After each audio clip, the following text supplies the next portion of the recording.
हिन hello friends, कैसे हैं आप लोग? होप आप लोग सब लोग अच्छे होंगे। मैं भी अच्छी हूँ, स्वस्थ हूँ, खुश हूँ।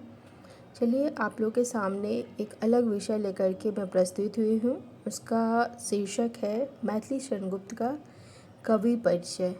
अर्थात मैथिली शरण गुप्त जो हिंदी साहित्य के कवि रहे, उनका लेखनी कैसा था, वो किस तरह की रचनाएं किया करते थे, क्या उनका काव्य शैली था। चलिए फिर शुरू करते हैं। हिंदी साहित्य के क्षेत्र में अपनी कविताओं के माध्यम से साहित्य की श्रीवृद्धि करने में मैथिली शरण गुप्त का महत्वपूर्ण योगदान है। इन्हें राष्ट्रीय एवं युग प्रतिनिधि कवि होने का दर्जा प्राप्त है। मुख्य रूप से कहा जाए तो श्री मैथिली शरण गुप्त को आधुनिक हिंदी कवियों में सर्वाधिक लोकप्रियता प्राप्त हुई है। विरासत में पिता के द्वारा गीत संगीत का ज्ञान मिला। यही कारण था कि गुप्त जी बहुत कम उम्र से ही काव्य साधना में लग गए थे। इस साधन में और भी विकास हुआ जब उन्हें आचार्य महावीर प्रसाद द्विवेदी की छत्र छाया प्राप्त हुई।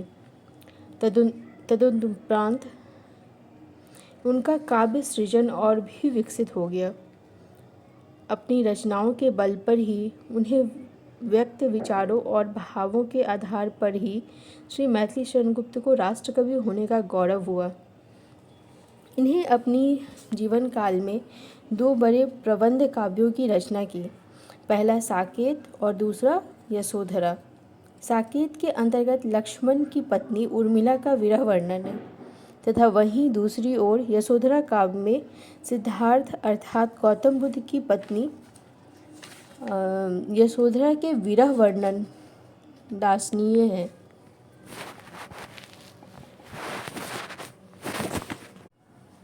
गुप्त जी के संबंध में यह बात भी सर्वविदित थी कि साहित्य के क्षेत्र का एक ऐसा कवि जिसने इतिहास प्रसिद्ध उन उपेक्षाओं का वर्णन अपने काव्य के अंतर्गत किया है, उन्हें एक नए रूप में उपस्थित किया है, जिनकी इतिहास ने अनदेखी कर दी है।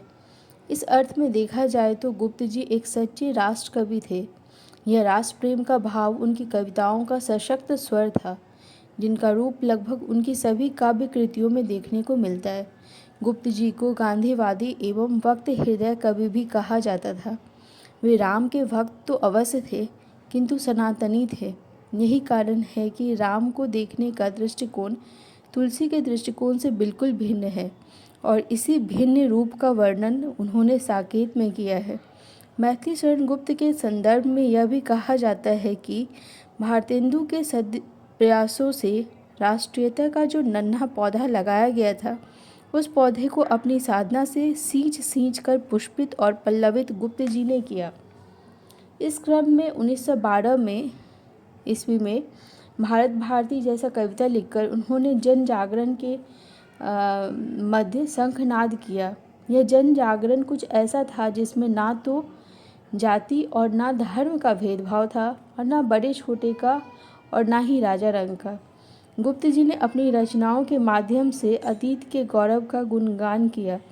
उद्देश्य सिर्फ इतना है कि उसके माध्यम से हम अपने वर्तमान और भविष्य को संवार सके। इतना ही नहीं, अपनी रचनाओं के माध्यम से सार्वजनिक समस्याओं को उजागर किया है। उस युग की आकांक्षाओं और पीड़ा को अपनी कविता में स्वर दिया है, जो पाठकों की सोई चेतना को जगा सके। अतः हम कह सकते हैं कि उनकी रचनाओं में जीवन और इतिहास का जो चित्र उभर कर आया है, वह मात्र लेखा जोखा नहीं, बल्कि राष्ट्र के भविष्य को संवारने के लिए है। उनकी एक अन्य विशेषता यह भी रही है कि उनकी रचनाओं की प्रकृति कथात्मक हुआ करती थी। गीति की अपेक्षा कथा उनकी रचनाओं के ज़्यादा अनुकूल हुआ करती थी। उनकी भाषा में भाव से अधिक तर्क होता था, और लाक्षणिकता की जगह निश्चिंतता हुआ करती थी। अंततः हम कह सकते हैं कि उनकी भाषा के संस्कार पर संस्कृत की छाया है, किंतु यह कोई नकारात्मक तथ्य नहीं, बल्कि गुप्त जी के जिस प्रकार से हिंदी कविता के अंतर्गत संस्कृत के शब्दों का प्रयोग किया है, उससे यह भी प्रमाणित होता है कि संस्कृत की शब्द संपत्ति से हिंदी का शब्दकोश भरा पड़ा है, जिसका बार बार प्रयोग हिंदी की श्रेष्ठ कृतियों में किया